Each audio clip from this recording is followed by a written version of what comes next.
Leslie Marshall, radio talk show star. All right, Leslie, going to begin with you.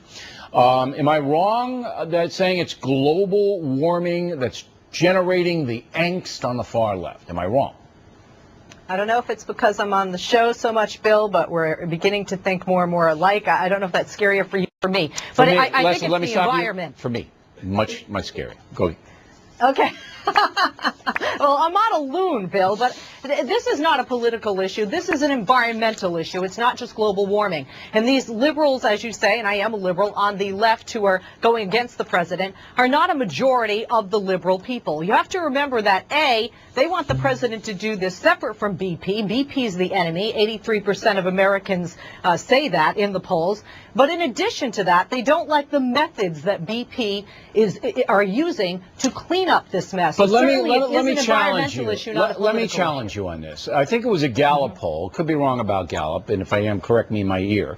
That 49% of Americans want BP to handle the cleanup, and 46% want the feds, Leslie. So how do you explain that? It looks like nobody has any confidence in President Obama. I don't think nobody has any confidence. Again, I'm going to agree with you, Bill. I don't think anybody has any answers. I think right now, this is an example of frustration. Remember, during the Exxon Valdez, the economy was better. We weren't in wars in Afghanistan, and it was in Alaska. Iraq, it was isolated up there, and there weren't, millions of people being affected. Doctor, how do you see this? My thesis is that global warming is behind the anger, and it's just bubbling to the surface, pardon the pun, because of the oil spill now. Well, I'm not sure. I would say environmentalism more generally. I mean, you pointed out that we're talking about bleeding heart liberals, and as Leslie commented, it's not a majority of the Democratic Party, but these are people for whom environmental issues are very salient. And I think we all would agree that there are inflated expectations as to what the president can do. But all of that aside, solid liberal people also think of government as a force for good and are concerned that President Obama has not used his power to step in and really rein in this corporation that has not been transparent. I don't get that. I don't know what else the man could do. He could have done it.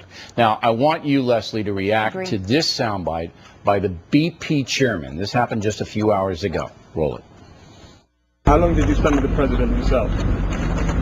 I spent a fair amount of time, and I must say that he comes across as he is frustrated because he cares about the small people, and we care about the small people.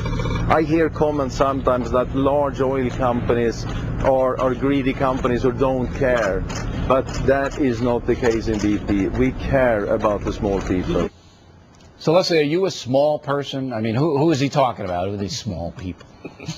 Well, if we're talking about zeros and paychecks, I'm very small compared to that guy, Bill. When Obama, when he was talking about the president in reference to the, quote, small people, he's talking about the communities, the individuals that are affected with their jobs. We all know that, but isn't it quite condescending that this guy comes over and goes, well, we really care about the smaller people. Hey, bud, yes. In America, we're all the same size, Carl. Hey, Carl. Yeah, he was certainly condescending. Right, he didn't answer the question. We're all the same size. You know what I mean, pal? And if you don't get that, you go back to Germany. What do you say, Doctor? Well, I think, again, we have BP showing a pretty callous attitude. But he cares. Carl cares about the small people. He said it 3 times. Well, the way in which he framed it, I mean, I think we're all in agreement, right, that there is a disconnect here. Just the simple inability to be transparent and be honest with the American public means that, really they don't care about the quote-unquote small people, as he says. Well, it is pretty startling that when the thing first happened on April 20th, BP said 1,000 barrels of pouring into the Gulf, and today it's 60,000. So I guess they. And environmentalists are saying it's 100,000, Bill. Sure. There have been various posts. It'll probably go up. I mean, we're all anticipating that, right? We're all expecting that this figure is dishonest at this point, unfortunately. Leslie Marr says that whatever the president says and does doesn't matter as long as that oil is spilling into the Gulf. We got 40 seconds. Do you agree or disagree? I think it has to be stopped. I think the president is doing everything he can, and I agree with you. What, left or right, do the people want the president to do? He can't stick his finger in the dike and stop this leak. He may have to. He may have to go down there in the dive suit, as I suggested right after this, and do something. All right, ladies, always a pleasure. Thank you. Next on the Rundown, vicious police brawl in Seattle.